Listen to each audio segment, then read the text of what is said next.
नमस्कार, SBD news में आपका स्वागत है। पेश है 23 जनवरी सोमवार शाम 7:15 राजस्थान की बड़ी खबरें। राजस्थान की गहलोत सरकार अपना अंतिम और 5वां बजट अब 8 के बजाय 10 फरवरी को पेश करेगी। राज्य विधानसभा की कार्यवाही स्थगित होने के बाद कार्य सलाहकार समिति की बैठक हुई। बैठक में आगामी दिनों की कार्यवाही विवरण तय किया गया। बैठक का प्रतिवेदन मंगलवार को विधानसभा में रखा जाएगा। संभावित कार्यक्रम के अनुसार 24 फरवरी से राज्यपाल के अभिभाषण पर बहस शुरू होगी। इसके बाद 25 से 29 जनवरी तक विधानसभा की बैठक नहीं होगी। 30 और 31 जनवरी को बैठक होगी। इसके बाद 1 फरवरी को देश का आम बजट आने के चलते बैठक नहीं होगी। इसके बाद 2 फरवरी को फिर बैठक होगी और इस दिन सीएम अशोक गहलोत की ओर से राज्यपाल के अभिभाषण पर चर्चा का जवाब दिया जाएगा। इसके बाद 10 फरवरी को सदन में सीएम गहलोत की ओर से बजट पेश किया जाएगा। राजस्थान मुख्यमंत्री अशोक गहलोत ने पेपर लीक मामले में कहा कि पेपर लीक की चिंता भाजपा से ज्यादा हमें है। हमने इतनी नौकरियां लगाई जितनी भारत के किसी और राज्य में नहीं लगी है। पेपर लीक तो हर राज्य में हो रहा है। जहां जहां भाजपा की सरकारें हैं उन सब राज्य में हो रहा है। उन्होंने कहा कि 3.5 लाख नौकरियां किसे कहते हैं। ये घबराकर के डाइवर्ट करने के लिए ध्यान को जानबूझकर नाटक कर रहे हैं। पेपर लीक तो इनके सब राज्यों में हो रहा है। जहां जहां सरकारें बीजेपी की हैं उन सब राज्यों में हो रहा है। आर्मी में हो रहा है, डीआरडीओ में हो रहा है। कोटा में मानसिक विमंदित, बेसहारा, लाचार और घर से प्रताड़ित लोगों के लिए आसरा अपना घर में रहने वाले प्रभु जी की सुविधाओं में बढ़ोतरी हो गई है।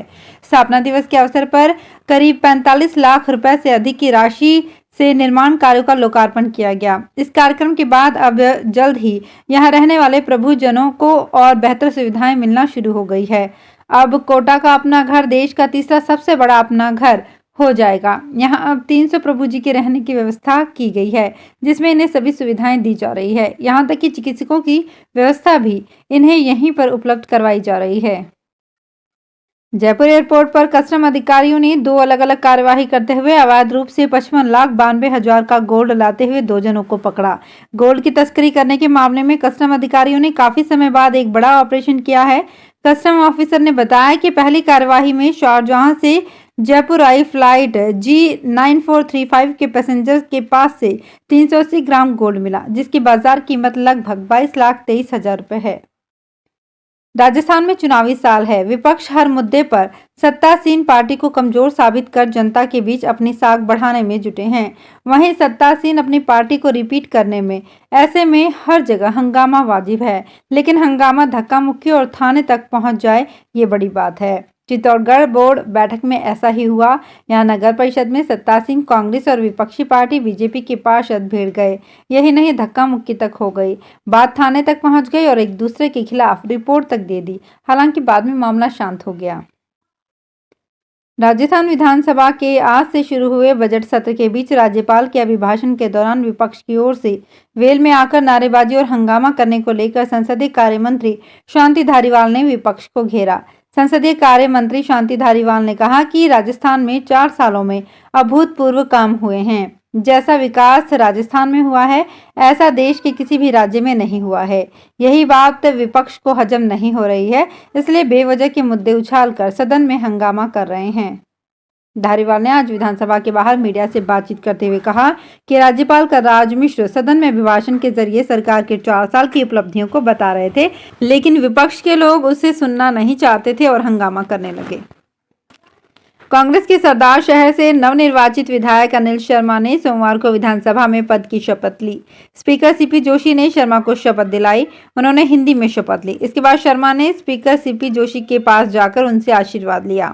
आपको बता दें कि राजस्थान विधानसभा में 2018 में सरदार शहर विधानसभा निर्वाचन क्षेत्र में नवनिर्वाचित भंवरलाल शर्मा की 9 अक्टूबर 2022 को मृत्यु हो जाने के कारण यहाँ उपचुनाव करवाए गए थे। इसमें उनके पुत्र कांग्रेस उम्मीदवार अनिल शर्मा चुनाव जीते थे।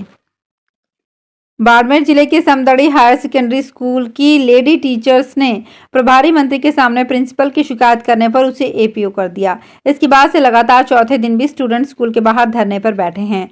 स्टूडेंट एपीओ आदेश को निरस्त करने की मांग को लेकर टेंट लगाकर धरना दिए हुए हैं। इधर सर्व समाज ने तहसीलदार को ज्ञापन देकर प्रिंसिपल स्टूडेंट्स को उकसाकर प्रदर्शन करवाने का आरोप लगाया है। बारा शहर से करीब 12 किलोमीटर दूर स्थित बड़ा गांव में करीब 20 करोड़ की लागत से बेजुबान पशु पक्षियों के इलाज के लिए प्रदेश का सबसे बड़ा और सबसे मॉडर्न अस्पताल तैयार हो रहा है। इस मॉडर्न अस्पताल में 500 से ज्यादा पक्षियों के इलाज के लिए वार्डों में पिंजरे लगाए जाएंगे।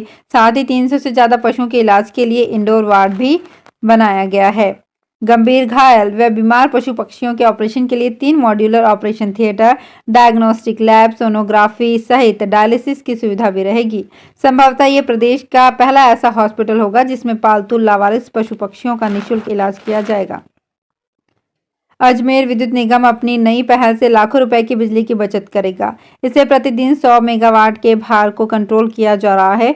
अजमेर डिस्कॉम प्रबंधन ने नवाचार कराते हुए विद्युत तंत्र में मांग के दबाव को कम करने के लिए 85 अत्यधिक भार वाले से फीडर्स पर लोड कंट्रोलर की स्थापना की। लोड कंट्रोलर अपनी कार्यप्रणाली के तहत तंत्र पर आ रहे अवांछित मोटर लोड को रोकता है। अत्यधिक मांग के कारणों में मुख्य रूप से सुबह और शाम के समय सिंगल फेस घरेलू विद्युत आपूर्ति के दौरान मोटर लोड को उपयोग के लिए जाना पाया गया था।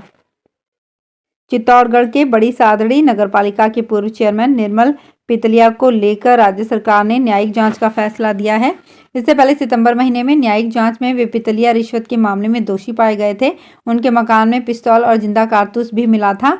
इसके बाद राजस्थान सरकार स्वायत्त शासन विभाग के निदेशक और विशिष्ट सचिव हृदेश कुमार शर्मा ने निर्मल पितलिया को 6 साल के लिए अयोग्य घोषित कर दिया था।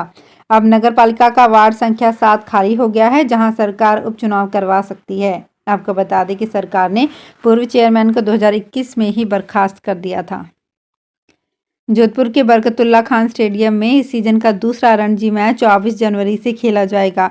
राजस्थान और सर्विसेज की टीम के बीच खेले जाने वाले इस मैच में जीत के बाद राजस्थान जोर लगाएगी कि क्वार्टर फाइनल के लिए क्वालिफाई कर जाए। फिलहाल राजस्थान अपने 8 सदस्य ग्रुप में तीसरे स्थान पर है।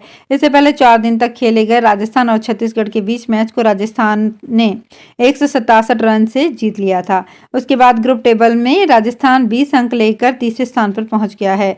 अब तक खेले गए 6 मैचों में से राजस्थान की टीम ने 2 मैच जीते हैं, जबकि 1 मैच में हार मिली है। इसके अलावा 3 मैच ड्रॉ करवाए हैं।